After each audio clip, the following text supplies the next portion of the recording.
I want you to get together.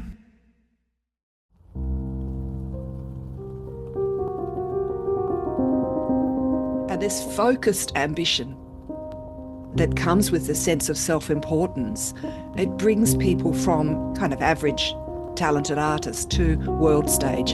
And there's no doubt Picasso was on world stage. Dali was always very jealous of Picasso. And he said that Picasso was destroyer of art, concerned with ugliness. And Picasso himself again says these seemingly throwaway lines, women are machines for suffering. He just didn't see them as equals. And the art world will protect that by calling these women his muses, his inspirations. He was an extreme narcissist, and nobody begs to differ.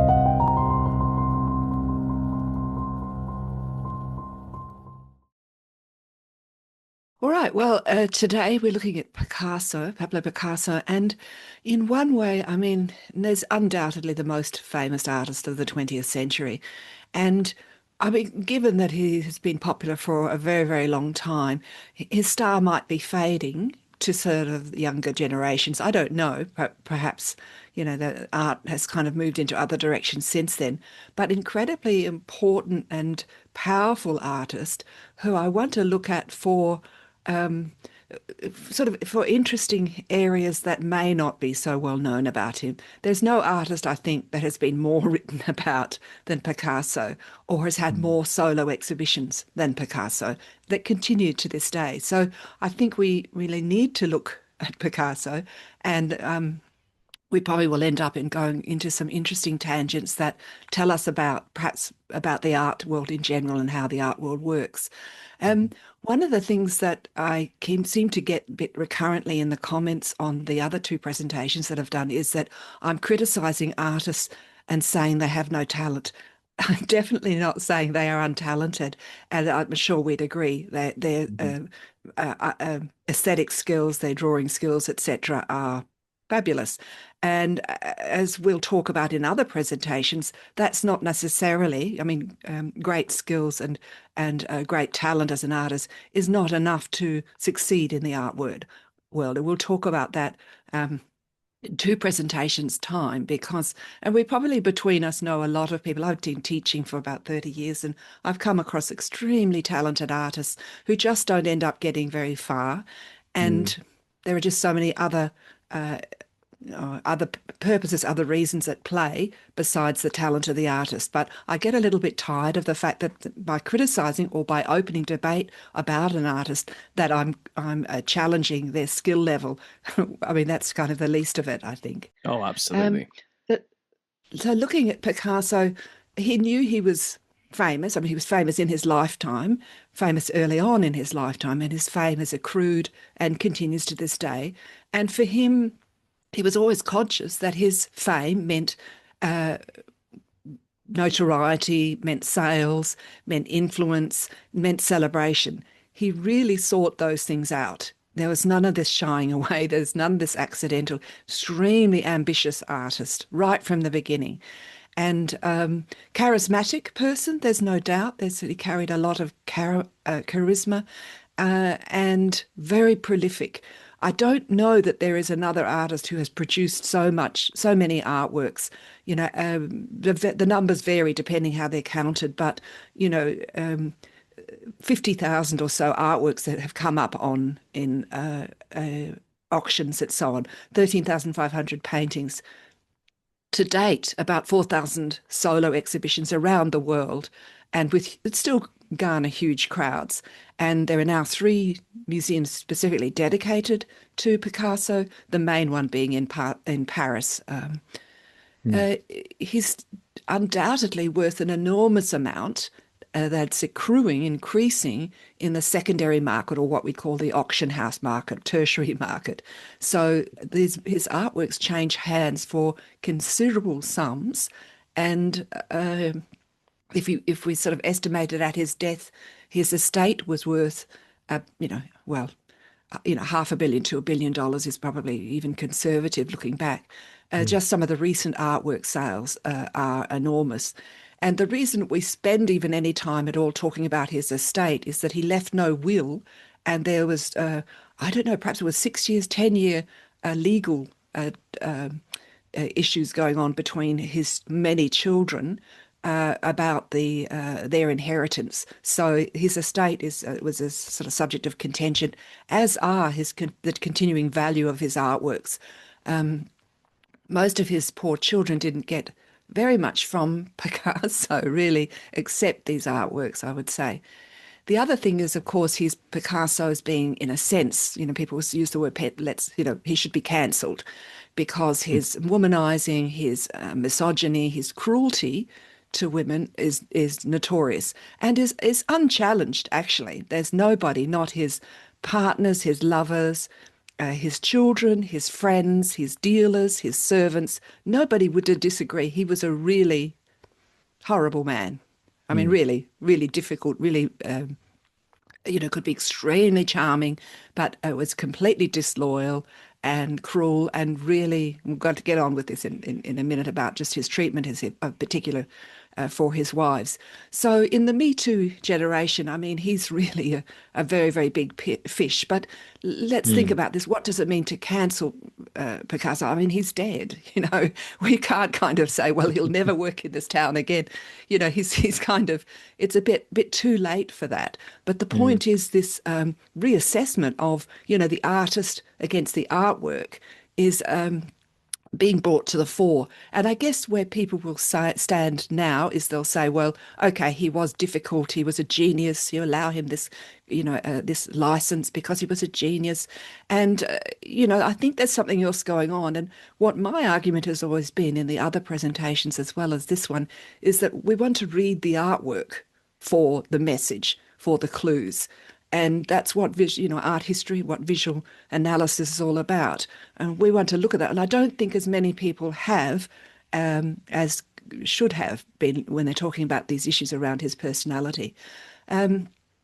There's somebody there, he's just a bottom right-hand corner there, who is arguing that Picasso, maybe he was a feminist, which is a bit of a long shot, I think. He Mm. was just so horrible to be. He charmed people. There he is down below with Lee Miller, the photographer, and obviously really, really, really charming.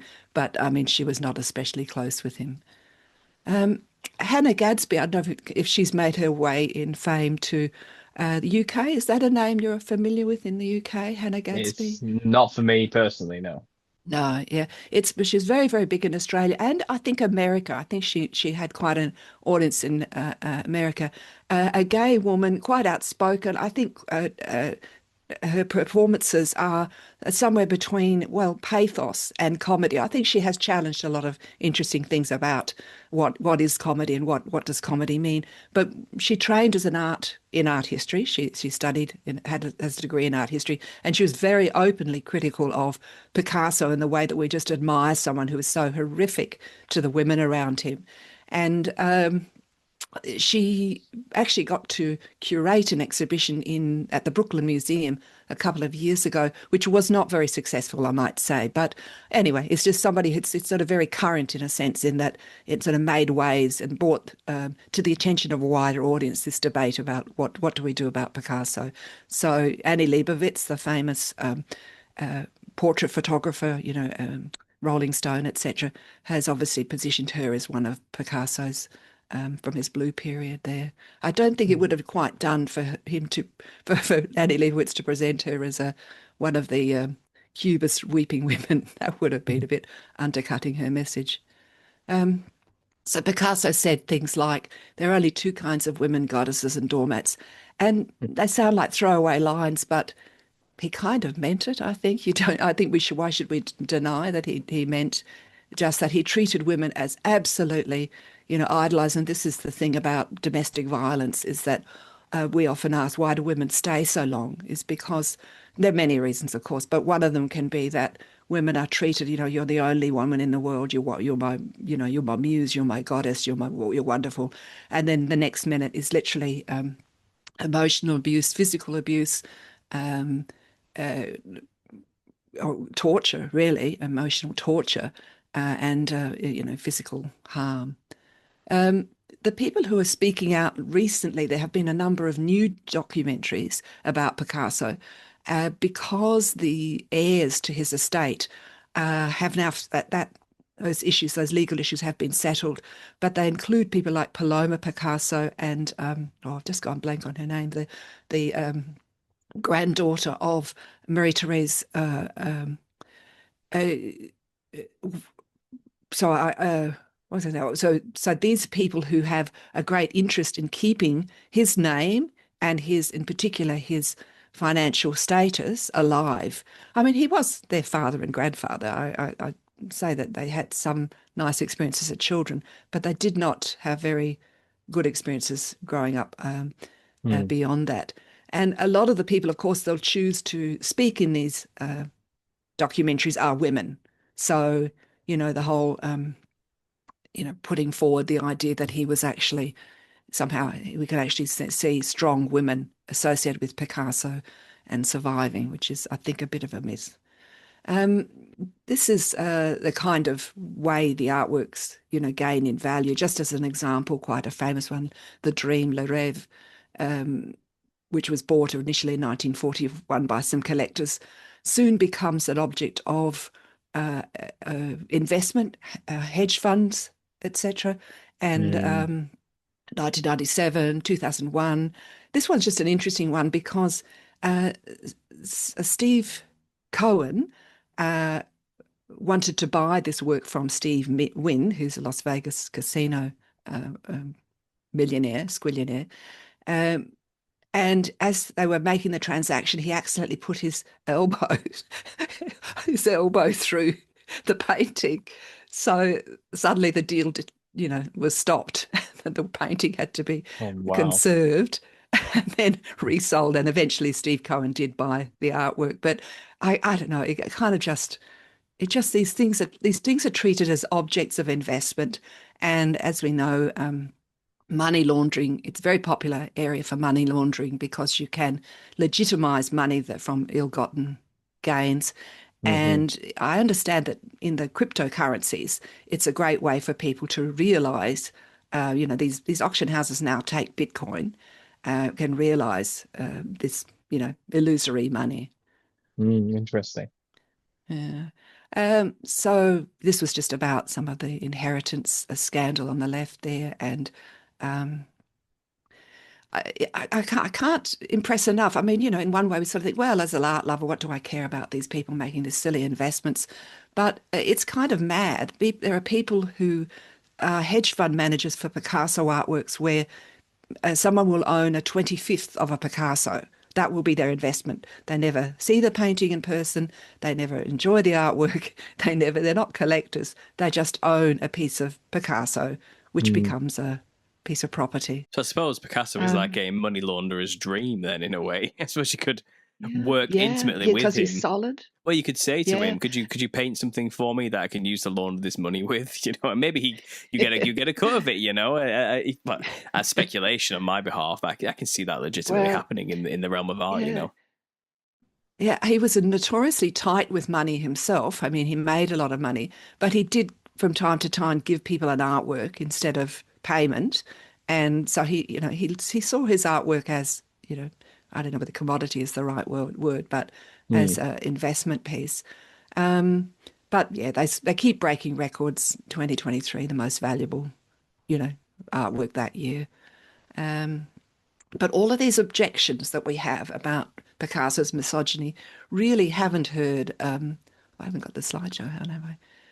Haven't hurt the art sales. And so his notoriety, I just think, the investment market just doesn't really care much. Mm. Whether they do when they're sitting in people's homes, I don't know. So, look, he was a narcissist. He was an extreme narcissist, and nobody begs to differ. So, constant need for admiration, for being the center of attention, really manipulative and exploitative. As I said, to partners, to the many lovers that he cheated on, long term, short term, his servants. But he really did seem to leave his, allow his greatest cruelty to be inflicted on the women who are closest to him. And we're not to underestimate, domestic abuse. We know it's complicated and it's consistent It's usually behind closed doors. And in Australia, we're very aware of that because the statistic is that, sadly, one woman a week on average dies of domestic violence in Australia. One woman a week. And whew, that's just, I mean, it's shocking. This is current. And let alone all of the damage, the emotional, breakdowns, the family, catastrophes that occur by what is still an epidemic. It's hard to believe it's still an epidemic. Mm. Very sadistic. I mean, literally sadistic in many ways. He stubbed a cigarette out on Francoise Gillot's face at one stage. Was cruel in terms of Francoise Gillot and Dora Maar were both very accomplished artists themselves, but he actively stymied their careers when they split. So he stopped them having exhibitions. He told their dealers to drop them, unnecessarily vindictive. Yeah, sounds like a typical narcissist behavior, to be honest, doesn't it? Yeah, always a in really control. textbook narcissist. Absolutely. Yeah. The thing is, I mean, just to be in the art world, I think you find narcissism is probably a favored trait at these type of levels, to be honest. I mean, because you become a center of attention in a way, and it's kind of that supply that they crave. What better way to get it than to create crappy artwork, sell yourself as some kind of profound genius, and get all the adulation of the masses just for producing anything you can, And this focused ambition, like we'll talk about this in a couple of presentations' time, this absolute drive and focused ambition that comes with the sense of self-importance, it brings people from, kind of average talented artists to world stage. And there's no doubt Picasso is on world stage. Yeah. So these are just the women that are kind of significant in his life in terms of that they had reasonably long relationships. There are many, many other, affairs and so on that he had throughout his life. And I don't know, somebody probably has somewhere done a nice graph about how they all overlap. And usually the women didn't know about one another's, but you can see that he also was fond of drawing them, painting them. They were his muses, his models. And as we'll talk about, what those images actually say about these women. So he said, each time I leave a woman, I should burn or destroy the woman, the past she represents. So you see the difference between, on the left, Olga Kukovla, who was the ballet dancer, Russian ballet dancer that he married, and the way he first painted her. This is his artwork. And on the right, when he was trying to leave her, he was trying to break up. She didn't want a divorce, and he was extremely, cruel to her. And I mean, this is just a horror image, isn't it? It's terrifying, absolutely terrifying. It is. Yeah. And even here, I mean, where he's reduced he's completely stylistically, experimenting, very, very skilled and talented and creative, all of those things. And even this is really harsh. He's treating her as, I don't know, she's somewhere between a still life and a broken, some kind of broken knife or sword. I mean, they're really quite brutal, even in the simplicity and beauty. So there've been many, many biographies on Picasso, as there've been many documentaries, but John Richardson has probably the largest history of Picasso with a 4-volume set. And he said he himself, who's an admirer of Picasso, said Picasso needed sexual excitement from different women to rejuvenate his psyche, reawaken his imagery, and inspire a brilliant sequence of paintings. So, I mean, something like that is a bit half-heartedly kind of admiring him for using women as the sort of juice and fire that is needed for an ego and a talent like Picasso to exist.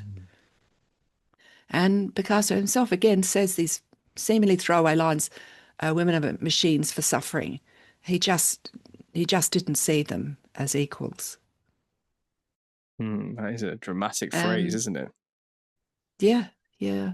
And this one on the left we know quite well in Australia because the National Gallery of Victoria has it, and it was one of Picasso seemed to be being stolen from time to time, I guess because they are so notorious and so valuable. They're often artworks that are stolen by thieves. So that was stolen for a little while and has now since been returned. And Dora Maar again on the right, woman dressing her hair. So it's almost like he's finding how many ways can I depict a woman as a horrifying, you know, broken, fractured, ghastly object. Mm. He said that the Dora Maar on the left, who was the model for Weeping Woman, was crying because of Guernica, the bombing of Guernica, which we'll talk about in a minute. But I don't know, a lot of them seem to be crying not about Guernica.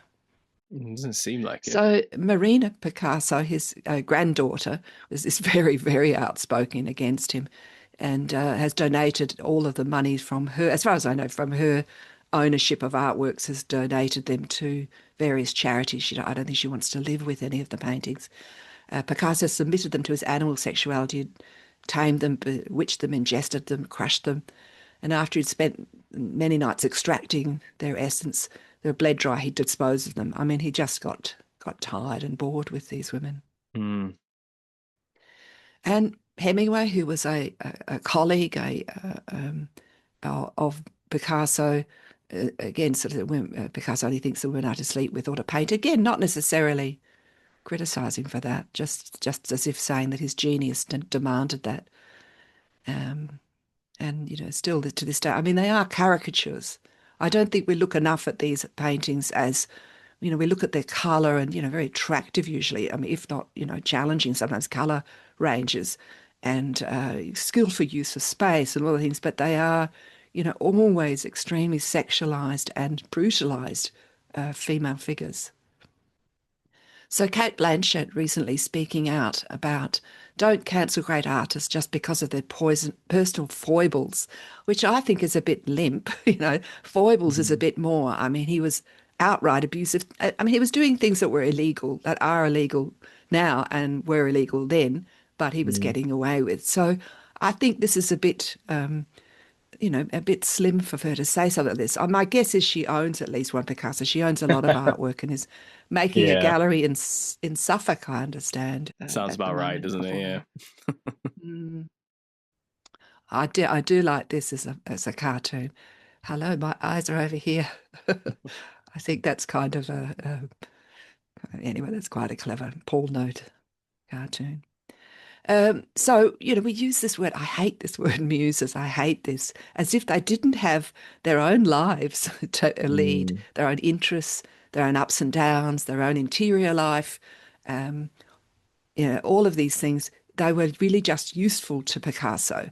And the art world will protect that by calling these women his muses, his inspirations.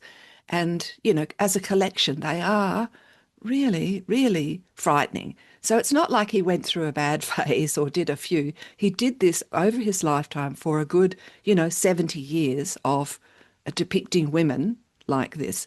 And I'm saying, what's missing in Kate Blanchett's, statement, apart from the fact that there are more than foibles, was that these artworks are horrifying. They are really, and I'm sure from your perspective, you recognise this kind of clownish aspect to them. Mm-hmm. And just for people out there who might be new to this channel, definitely go and look at Paul's research, fantastic research on the Nephilim look like clowns.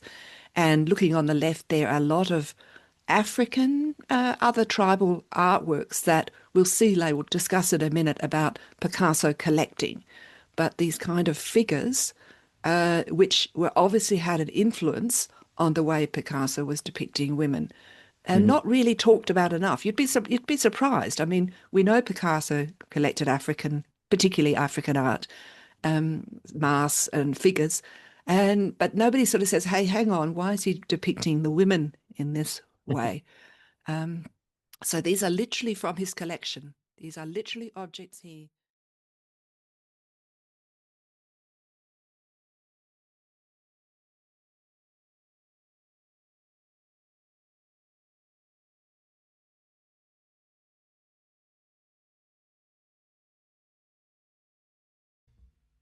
I want you to get together